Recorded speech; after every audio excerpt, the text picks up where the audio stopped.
shirt you have on. Good, honest, hardworking people continue. These are people of modest means. Continue to elect rich cocksuckers who don't give a fuck about them. They don't give a fuck about you. They don't give a fuck about you. They don't care about you at all. At all. At all. It's a big club, and you ain't in it. You and I are not in the big club. By the way, it's the same big club they used to beat you over the head with all day long when they tell you what to believe. All day long, beating you over the head in their media, telling you what to believe, what to think, and what to buy. The table is tilted, folks. The game is rigged, and nobody seems to notice. Nobody seems to care. Good, honest, hardworking people, white collar, blue collar, doesn't matter what color shirt you have on. Good, honest, hardworking people continue. These are people of modest means. Continue to elect these rich cocksuckers who don't give a fuck about them. They don't give a fuck about you. They don't give a fuck about you. They don't care about you at all. At all. At all. It's a big club, and you ain't in it. You and I are not in the big club. By the way, it's the same big club they used to beat you over the head with all day long when they tell you what to believe. All day long, beating you over the head in their media, telling you what to believe, what to think, and what to buy. The table is tilted, folks. The game is rigged, and nobody seems to notice. Nobody seems to care.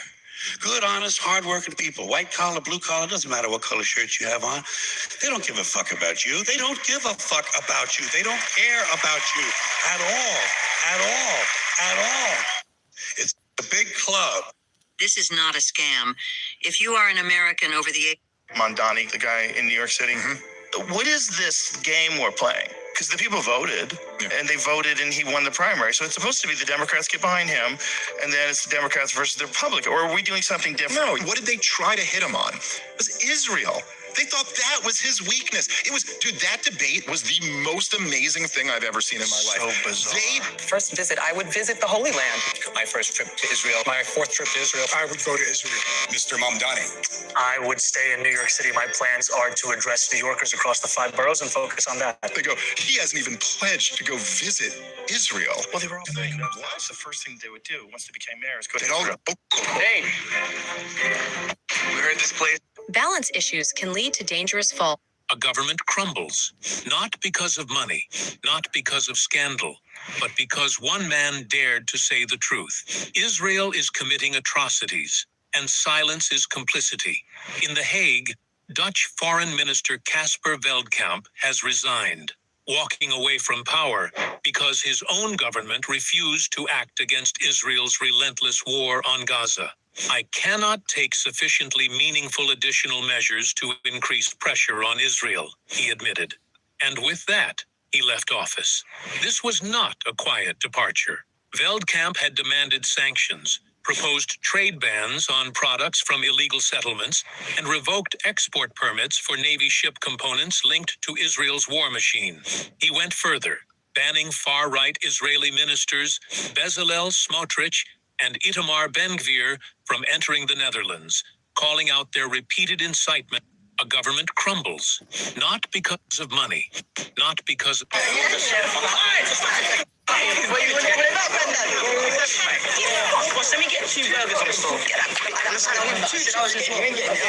just smell a wee in here. The fuck is this joke, man? Don't stand near me, son. You got your mouthwash muddled up with cat piss. Take 2 steps back and wait your turn. Fuck off, old man. I'll wet you. The only thing you can wet your underpants, son. Now, 2 steps. Yeah? Do it, man. Shit, I'll fucking do it, man. Fucking do it. I'm firing over here, lads. Come on, I need some back and forth. Come on, what do you got for me? What do you got for me? Now make it quick. Make it funny. Fuck you. Jeez, that's disappointing. No, not that. Go again. Go again. Now, make it sharp.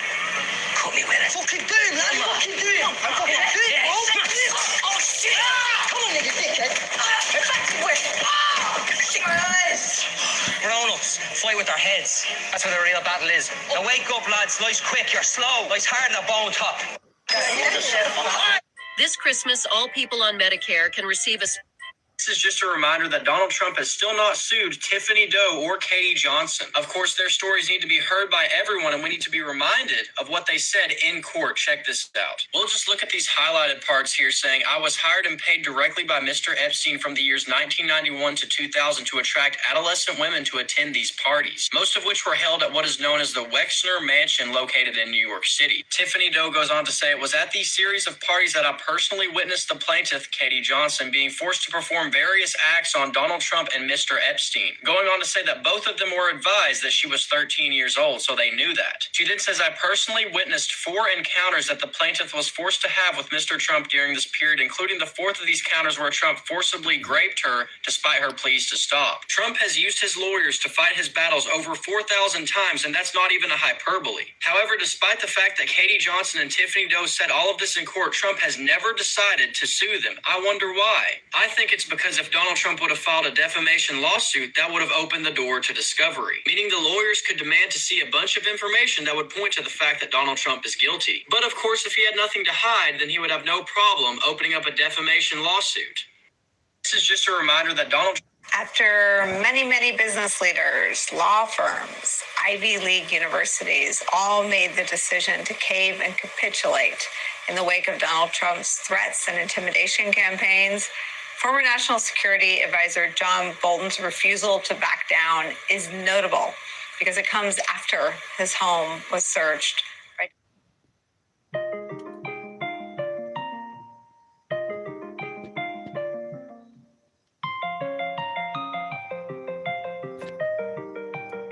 Donald Trump's FBI. In a new op-ed in the Washington Examiner, John Bolton's first public comments since that search, Bolton slams Donald Trump's tactics on the Russia invasion of Ukraine. Bolton writes this, quote, Trump's Ukraine policy is no more coherent today than it was last Friday when his administration executed search warrants against my home and office, collapsing in confusion, haste, and the absence of any discernible meeting of the minds among Ukraine, Russia, several European countries, and America. Trump's negotiations may be in their last throes, along with his Nobel Peace Prize campaign. After many business leaders, law firms, Ivy League universities all made the decision to cave and capitulate in the wake of Donald Trump's threats and intimidation. The most dangerous situation is in Africa, because of course Africa is absolutely the most important continent on the planet, the most important continent to the planet. And the next most important, and therefore the next most at-risk region, is the Middle East. The Middle East and Africa power the whole global economy. They power everything that makes so-called modern life possible. It's all made possible by the Middle East and Africa. And if the West was an actually civilized civilization, that would mean that peace and stability in the Middle East and in Africa should be of paramount importance. Good relations and harmonious dealings and so on, that would be the priority if they were civilized people. But of course, the West is not civilized. And if you have something that they need, if you have something that they want, then they do not see you as a friend. They don't see you as a friend that they want to be close to and have good relations with. They see you as an enemy that they want to subjugate. They see the world in a predator-prey paradigm. The most dangerous situation is in Africa, because of course Africa.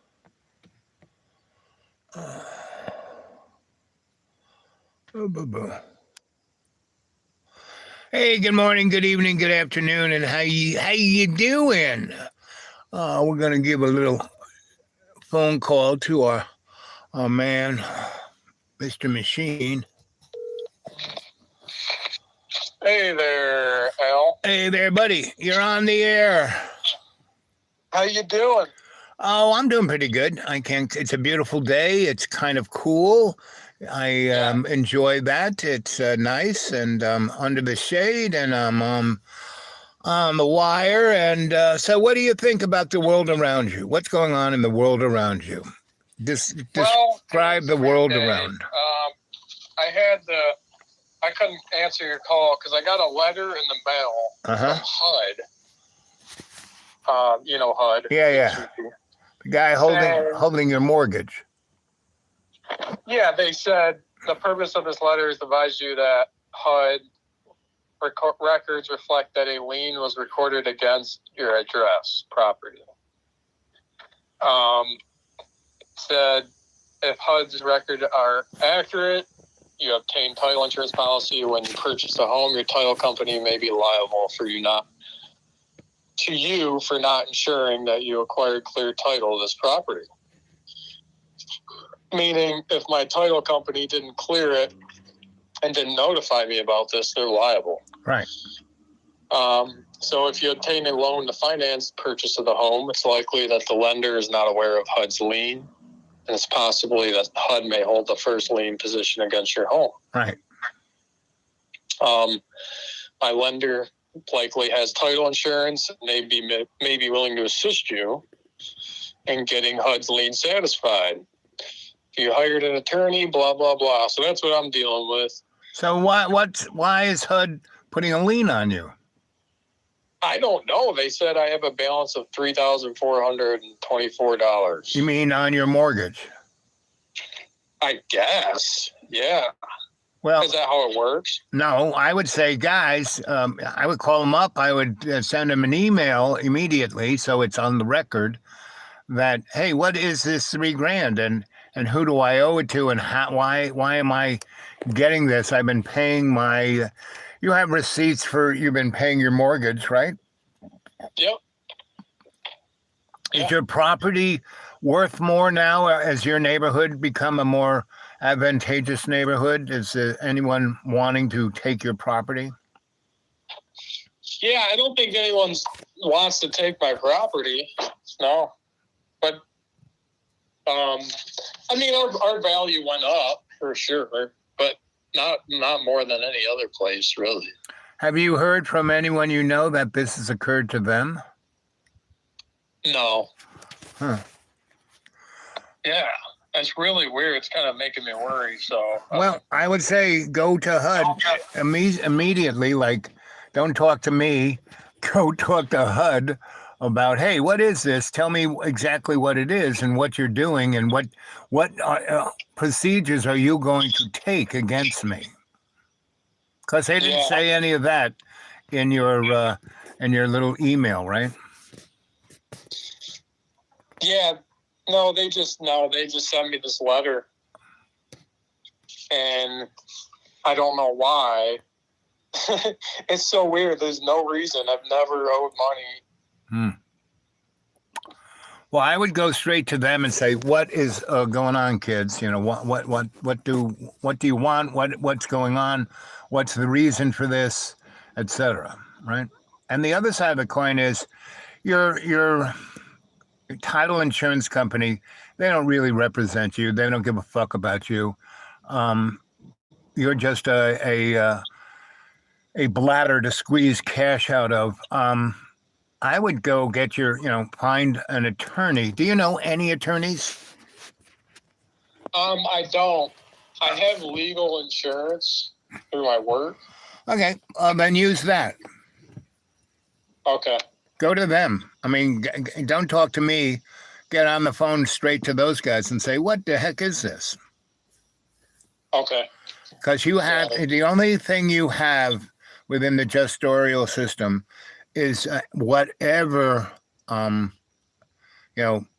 information is power. So you have to inform yourself what this all is. Yeah, for sure. Okay. So that's it. Okay. Yeah, I'm going to let you go to go do it, lawyer. because it's more important that you go do it than you talk to me about what it is. Okay. Yeah, I'll do that right now. Right now. I'll get on my legal plan website. Yep. Go do it right now. Find out what it is, and then we'll talk later. And I will start praying for you. And Thank you. I will get the audience to start praying for you. Thanks. I appreciate that. I need it. Yeah, I really do. Okay, Slim. Talk to you later. Don't worry about it. Later. Don't worry about it. Say, there's one little prayer that works all the time. God, I don't have a clue about this. Please take the wheel. You drive the car. All right. Okay? Deal. Later. So, what do you think, kids? It's this the harbinger of what's going to happen to all the homeowners in America?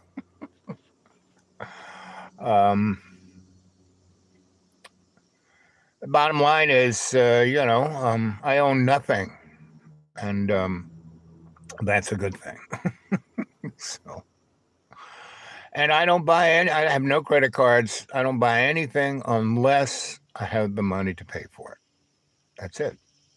So, what can I say? Let's see. Put my glasses on. Let's see what you guys are saying. So, any of you out there have any experience in this, right?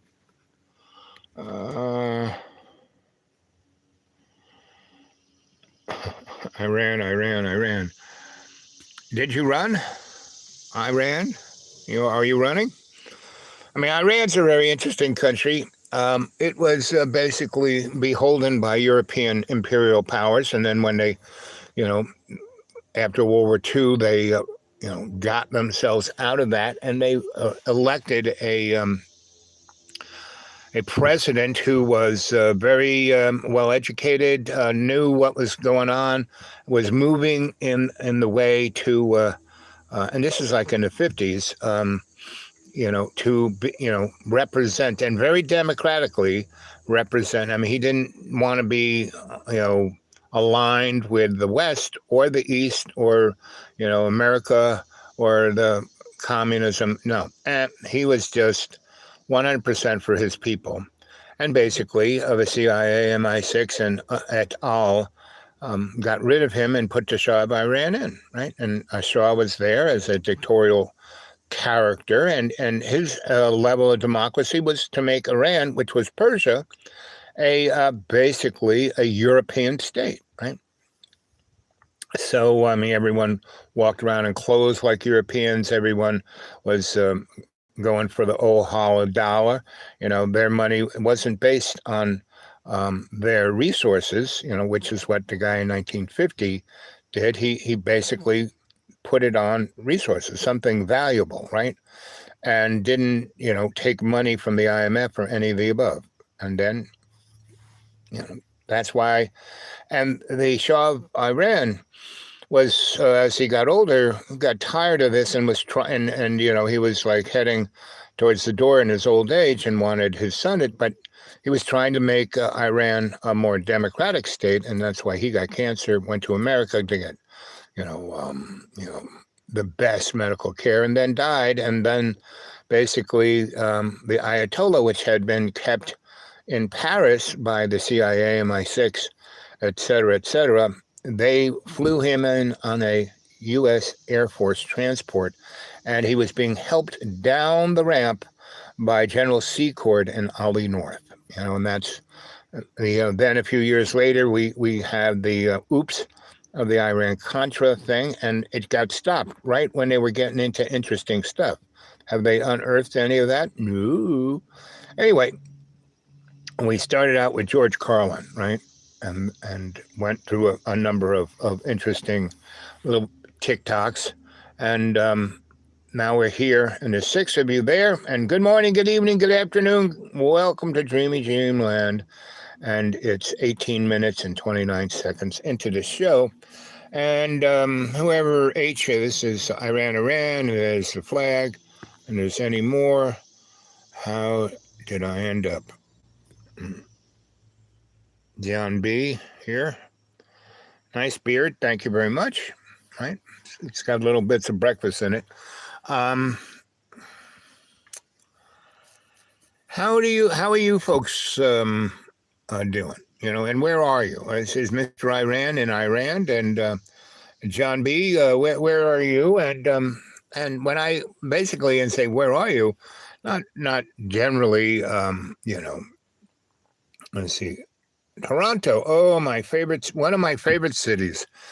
I lived in Toronto in the late 60s and early 70s, on and off. And I love that city because it's a really cosmopolitan almost as cosmopolitan as New York, not quite as big, but I love your subways that run on rubber wheels. New York City subways are like 19th century subways.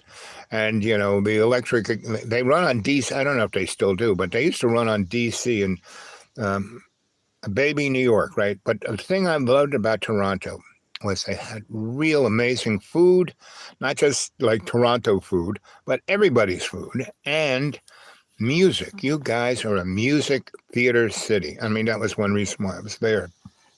I was working for different theater companies. And I mean, my boss, Lester Polikarp, who was Joe Melziner's best boy. I was his best boy.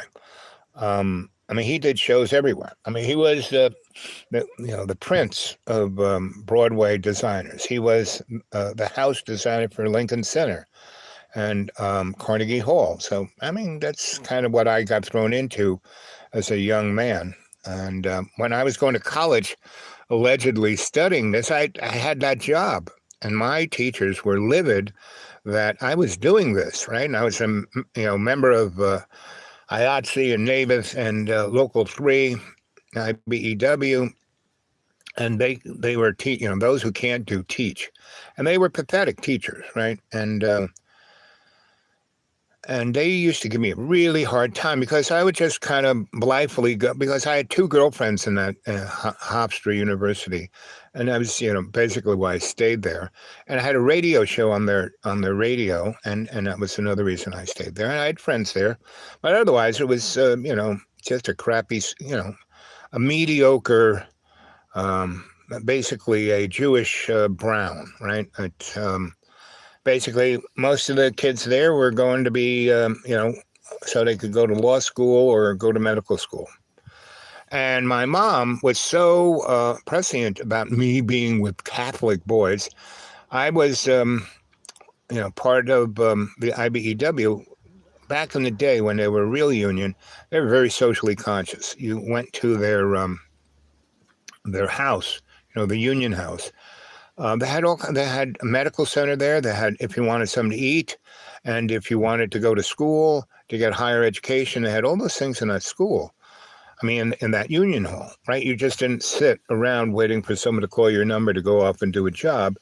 They had all of that, those services, right? And they had the boys' vacation fund and girls' vacation fund. And it was truly, they had camps up there near Bear Mountain. And I, since I was 16, would go up there and help and do things. When I was 16, it was, around 1966. And the sense of community within the workplace is completely gone. No kidding. Because that's how power, like we started off with George Carlin, and he said, the powers that be have a little club and you're not in it. And so unions, when they were, created in the 1880s, 1890s, it's because the worker was being, there were slaves in the South, and in the North, they had Irish immigrants, and they were actually treated worse because they weren't even property. They were just cogs in the means of production, right? And the Civil War was more about money than anything else. We almost didn't have the Civil War because the South said, listen, if we have a Civil War, we are going to pull all our money out of the New York Stock Exchange. And all that money came from cotton. And even the bigger thing that most people don't realize was rice. In South Carolina, rice was king. And they had all of these slaves from Africa, which is just on the other side of the puddle. We go straight over there, grab all these people who knew everything about making rice and bring them back. And rice is a very scientific thing. And it deals with chemistry and engineering and a whole bunch of things. And they got those guys, and they built a rice empire. Rice-a-roni. It's not the San Francisco treat. Anyway, so here we are, and we're in the same place. And if you don't realize that Donnie is just a game show host, I mean, he's not thinking any of this stuff up. You know, the Heritage Foundation, they are, you know, Donnie and his puppets in his cabinet are all the Heritage Foundation's little toys, right? And they're just wrecking, taking a wrecking ball, and that's what Donnie's best at, destroying things, right? And so that's why he, and the first time he was there, from 16 to 20, he wrecked a lot of shit, right? You can blame a good million dead Americans on him. And other things, and only 3.5 more years, right? But if he had won the 2000 election, what would have happened is he would have gotten thrown out immediately because people hated his guts. That's why, I mean, listen, there were plenty of other Democrats who would have been way better presidents than JoJo, right? And everything people said about JoJo was right. He was just a puppet, But what's the difference between, you see Donnie with his magic markers signing the executive order and the auto pen for Joe, right? So Donnie's thing, every time he does it, he has TV cameras say, we're doing, and there's a big stack of executive orders, and they hand it to him. So what's this one about? And then they had a guy, the bald, see, I do have hair, but the guy who looked like Voss Vernonis, like a vampire, whatever his name is, Neon Husk took his wife. Saw his recent flag burning one, right? So, flags are just flags, right? Now, if you burn a flag and it incites a riot, well, that's a different thing.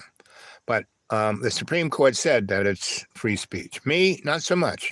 I kind of fly the flag because I served my country in the Veterans Administration, right? When my draft board during the Vietnam days caught up to me, and I didn't break any laws. I just was, couch surfing, so I never had a place to get mail delivered to. Anyway, so they never caught up to me, but one time I came back to New York and I did have an address, and they did, get me with that letter, and I went down and said, okay, try me out. And they looked at it, and the guy at the desk said, oh, no, you don't have to take your clothes off and stand in the hallway in your underpants. No.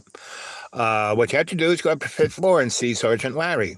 So I went up to Sergeant Larry, and I told, I gave him the paper, and he goes, oh, you, yes, boy, you're like, where's Waldo? And that's a comic that basically was a World War II tag. That was, people would draw all over Europe as they muscled their way through. Anyway, so he went over to, into this class, and he pulled out like 4 legal boxes, and that was my file. I was like, whoa. And he started pulling stuff out, and I'm looking at it, and I go, can I have a copy of this? He goes, no, it's our property. I said, this would be great for a curriculum vitae. And he just shook his head, and he goes, listen, here you are, we here in the draft board in the U.S. Army, we don't think you're our type of guy. We don't even know if we could trust you with a gun. I said, right, probably shoot you. And he laughed, and I laughed, and he goes, no, but you can do alternative service. I said, I've been trying to get wired into that for the last year. Yes, all this volunteer stuff you've done through your union and your church and everybody else, yes, we got it. We've seen you do it. We've seen the outcome. You'll probably be good at that. So we're going to let you do that. But instead of being under our thumb for 2 years, you're going to have a responsibility to represent for 6 years. Right? I said, do I get paid? Oh, yeah, you get a little sorrow, a little bit more than a soldier does. And I said, okay, can I stay in New York? Oh, yeah. We've seen what you've done in other states, and I don't think any of them want you. But yes, there's Fort Hamilton right there in Brooklyn. You can stay in New York, have your New York life, and serve your country in Fort Hamilton. I said, sign me up, which I did. Right? So I went up to do that. And made me the guy I am, because I learned, my boss, I was just a bedpan guy. I didn't have any real job. I got the lowest of the low thing, right? And one day I was there for about 4 months, and I would show up, in a AC/DC T-shirt and, orange pants and flip-flops and mirrored sunglasses and a cowboy hat. And, everyone just thought that was so much fun, So they wished they all had to walk around in scrubs and stuff like that. And I would wear scrubs too. I kind of like scrubs. But anyway, and I used to wear a white coat, meaning people thought I was a doctor. But I was like, I looked like I was a kid. So, well, you're awful young to be a doctor. I said, well, I'm not a doctor. Why are you wearing that white coat? Because it's got pockets. I can put things in them. Anyway, so I basically was working away and at being the bedpan man. And what I did, every person I had an interact, cleaning their, and I also cleaned people who, lost their intestines and were shitting out of a plastic bag on their side, a colostomy bag. I would take care of that for them. I got really good at it, right? And nobody wanted to do that job, because once you peeled that thing off, the smell was, well, I got myself a nice respirator and I'd put it on and I would do it. I'd wear the gloves and do it, and I'd do a really good job, right? So they'd be comfortable and not just stick it on there and run away. And so I had a relationship with every person, the nurses, the doctors, and the patients. I had this personal persona.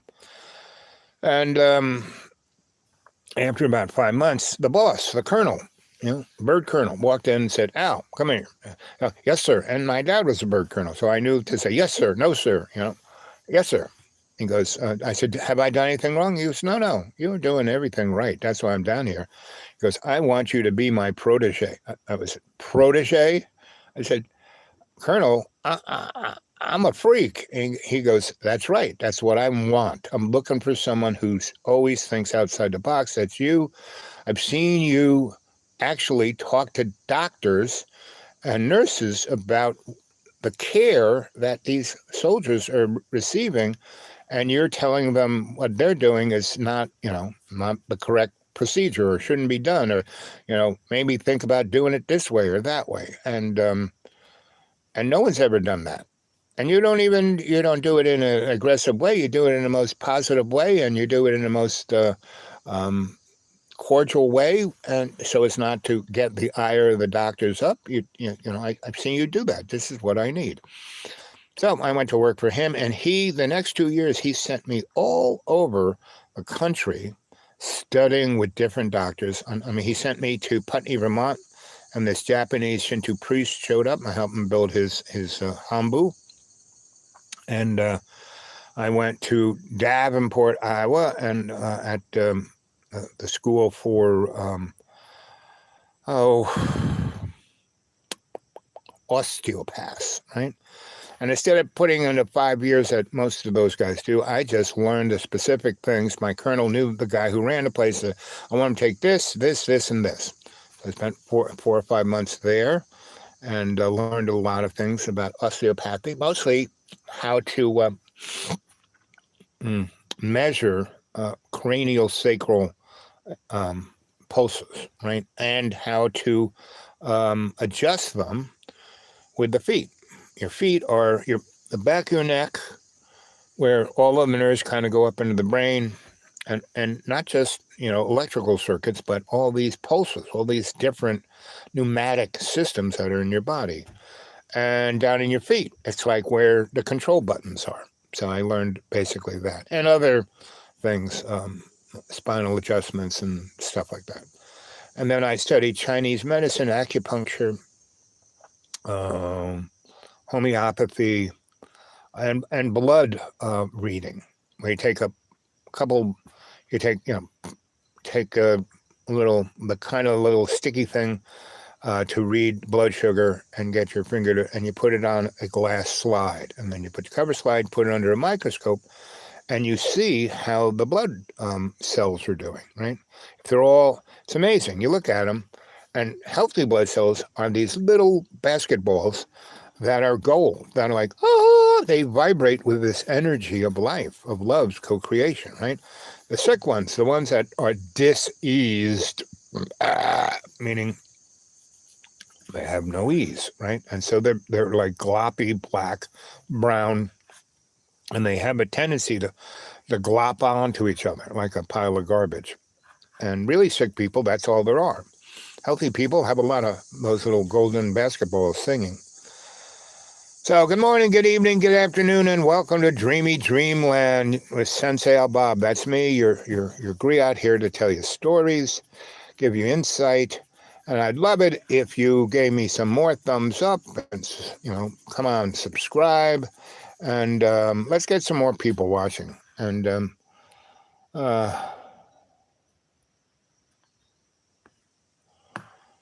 saw his recent flag burning. Yep. Almost like he's never incited a riot. Right. That kind of chunky guy who was a military guy, and, he was doing his First Amendment rights, and he knew he was going to get, he did it right in front of, I think, the Lincoln Monument or something. So, yeah, and all the, DC is taken over by, that. The whole thing about all of this is that Donald Trump, he's just doing all this stuff right in the frigging open, right? He's breaking every norm. And there is no difference between Donald Trump and JoJo, the used car salesman, right? Except JoJo is way worse. He's had 70 years of being a senator. You look at JoJo's curriculum vitae of the Senate, every place there was a catastrophe, right? There JoJo was, being the cheerleader of passing that bill. Like when Bill Clinton got rid of all of the controls that were put on finance back in, the day of Glass-Steagall, and also the Teapot Domes, JoJo was there ripping it apart, but no one knew he was doing it. They were just doing it in the Senate, and none of the TV guys said anything about it, right?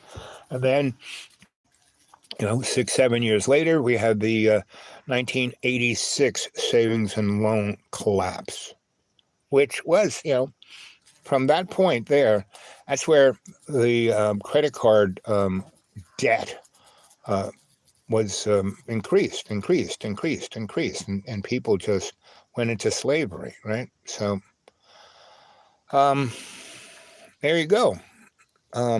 Just take a look at all those things, right? Come on, let's have some John B., who's still there, but so almost like he's never incited a riot, right? Now, when you say he's, I wonder what he's, was that soldier guy who set the American flag on fire? There's no need to do that, The American flag pretty much represents the corporate structure, pretty much, every one of those little stars is the corporate structure destroying whatever habitat that state was under the indigenous people who had been there thousands of years and lived in harmony, right? All you have to do to really understand that, you should go read Henry Hudson's, they're online, all the great what's his name? Columbus. He was no sailor, he was no discoverer, but he did really well. He was a salesman, and he could write very amazingly descriptions of the places, the real estate he wanted to take over, and how we would take over, and where the profits were, right? And so he did that, right? And he was looking for a passage to Asia, but he hit basically Haiti, that was Espanol. And there was 6 million indigenous people there on that island that had a great city and a great economy. And it had nothing to do with money or gold or anything. It had everything to do with respect of the environment. And the environment gave, a great abundance to those people.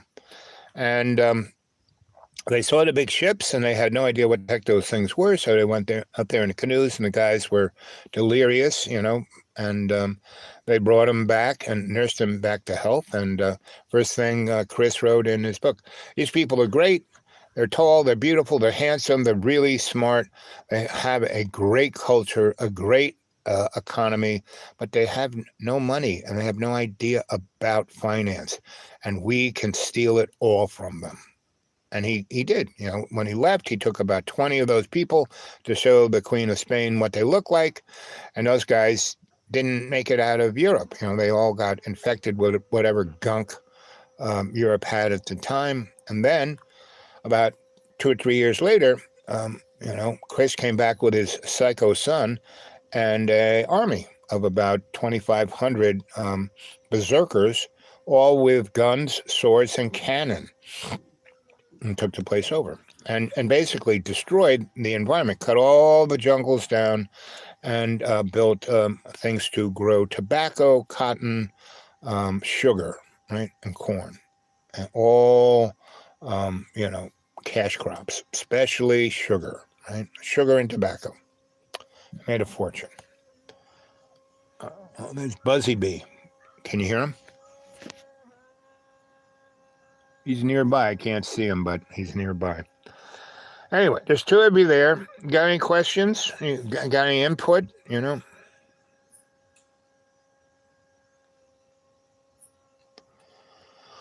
So, 40 minutes and 40 seconds. There's 2 of you there. There's 3 thumbs up.